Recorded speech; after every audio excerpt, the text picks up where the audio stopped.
잠언 12장 1절에서 14절까지입니다.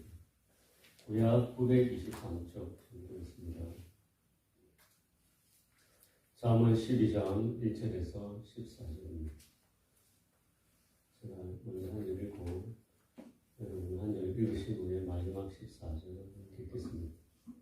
훈계를 좋아하는 자는 지식을 좋아하거니와 징계를 싫어하는 자는 짐승과 같으니라. 선지는 여호와께 은총을 받으려니와 악을 피하는 자는 정죄하심을 받으리라. 사람이 악으로서 굳게 서지 못하거니와 의인의 뿌리는 움직이지 아니하느니라. 오직 여인은 그 제약에 밀려갑니다. 욕을 비키는 여인은 그 제약에 뼈가 썩어지게 하느니라. 의인의 생각은 정직하여도 악인의 도모는 속임이니라. 악인의 말은 사람을 욕과 이를 이지 않는 것이니와 정직한 자의 입은 사람을 구원하느니라. 악인은 엎드러져서 소멸되려니와 의인의 집은 서 있으리라. 사람은 그 지혜대로 칭찬을 받을 테니와 마음이 굳은 자는 멸시를 받으리라. 비천이 여김을 받을지라도 종을 부리는 자는 스스로 높은 채하고도 음식이 핍절한 자보다 나으니라. 의인은 자기의 가축의 생명을 돌보나 악인의 생명은 안하니이다. 자기의 토지를 경작하는 자는 먹을 것이 많거니와 방탕한 것을 따르는 자는 지혜가 없느니라. 악인은 그의 이익을 평하나 의인은 뿌리로 말미암아 결실하느니라. 악인은 입술의 허물로 말미암아 그물에 걸려도 의인은 환난에서 벗어나느니라. 사람은 입의 열매로 말미암아 공덕에 족하며 그 손이 행하는 대로 자기가 받느니라. 아멘. 아름다운 계절오래 하나님의 은혜가 성도님들 가정에 충만하시길 주님의 이름으로 축원드립니다. 이 잠언은 솔로몬의 잠언이라고 할 정도로 지혜의 왕이었던 솔로몬의 잠언이 많이 나오는 성경입니다. 이 잠언 전체의 주제가 여호와를 경외하는 것이 지혜라고 말할 수 있는데, 솔로몬은 잠언을 통해서 지혜가 단지 머리로 알아야 될 것이 아니라 손과 발을 움직여 일상에서 실행해야 할 것이라고 가르칩니다. 그런 의미에서 잠언 1장에서 9장까지에 나오는 의인은 지혜를 몸소 실천하는 사람을 말합니다. 그리고 악인은 그 지혜를 무시하는 어리석은 사람입니다.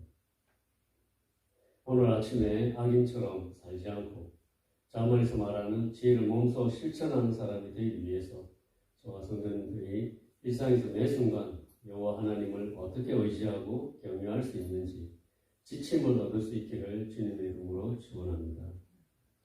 이번 주 월요일부터 큐티를 하고 있는 잠언 10장부터 15장은 특별히 의인이 받을 상과 악인이 받을 벌을 대조해서 보여주고 있습니다. 오늘 하게 될 잠언 12장도 의인과 악인의 대조가 나옵니다. 그런데 말씀을 전체적으로 봤을 때 신약의 비유처럼 의인을 반석 위에 뿌리를 내린 나무에 비유할 수 있습니다. 그리고 악인은 반석이 아니라 모래 위에 뿌리를 내린 나무로 비유할 수 있습니다. 우리 그리스도인에게 반석은 단 하나입니다. 바로 예수 그리스도이십니다. 말씀이 육신이 되어 이 땅에 오셨던 하나님이십니다. 그 반석 같은 오직 한 분, 예수 그리스도 위에 뿌리를 내린 사람이 의인입니다. 그리고 모래 위에 뿌리를 내린 사람은 모래와 같은 수많은 사람과 자신을 둘러싼 수많은 환경에 뿌리를 내린 악인들입니다.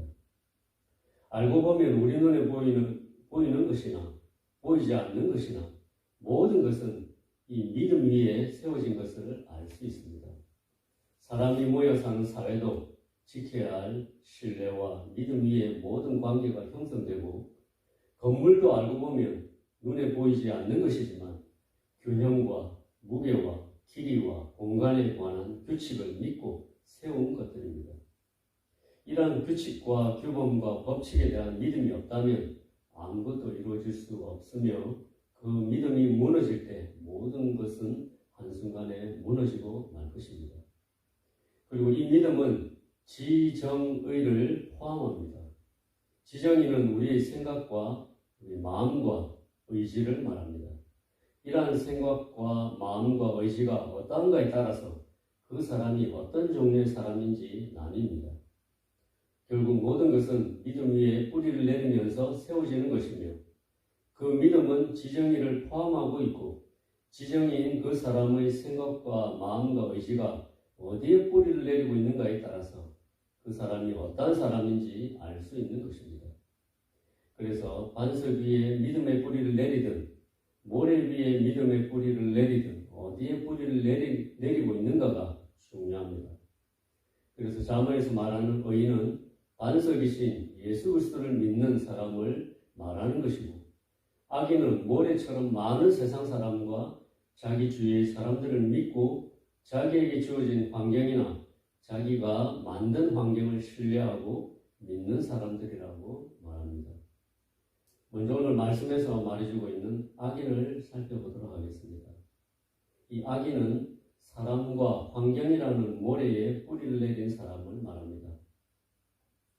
그는 온갖 세상 사람이 주는 생각과 환경에 영향을 받고 그것을 믿고 신뢰합니다. 또한 자기 힘과 꾀로 살면서 세상에서 이기고자 남을 속이고 비방한다고 말씀합니다. 무한 경쟁 사회의 모습입니다. 그리고 본문 말씀은 악인이 체면과 평판에 목을 메고 자존심과 허영심으로 가득 찼다고 말씀합니다. 이러한 악인들은 자기 토지를 땀 흘려 경작하는 것을 바보짓이라 여기며 일확천금을 꿈꾸고 방탕한 것을 따르고 불의의 이익을 탐한다고 말씀하고 있습니다. 결국 모래 위에 뿌리를 내린 악인은 굳게 서지 못합니다. 이러한 악인들을 향하여 로마서에서 사도 바울이 이런 말씀을 남겼습니다.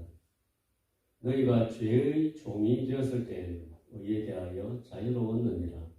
너희가 그때 무슨 열매를 얻었느냐? 이제는 너희가 그 일을 부끄러워하나니 이는 그 마지막이 사망입니다. 악인에게는 아무 열매가 없다고 지적하고 있습니다. 그리고 그들의 행위는 부끄러운 것이라고 말씀합니다. 또한 그 악인의 마지막은 사망뿐이라고 하였습니다. 결국 악인의 악한 입과 방탕한 손으로 얻은 이익은 마지막 심판의 날에 하나님의 공의의 거물에 걸릴 것입니다. 이제 반석 위에 뿌리를 내린 의인에 관해 말씀을 살펴보겠습니다. 반석 위에 뿌리를 내린 의인은 반석과 같은 하나님을 통해서 하나님의 사랑과 훈계와 지식을 얻습니다.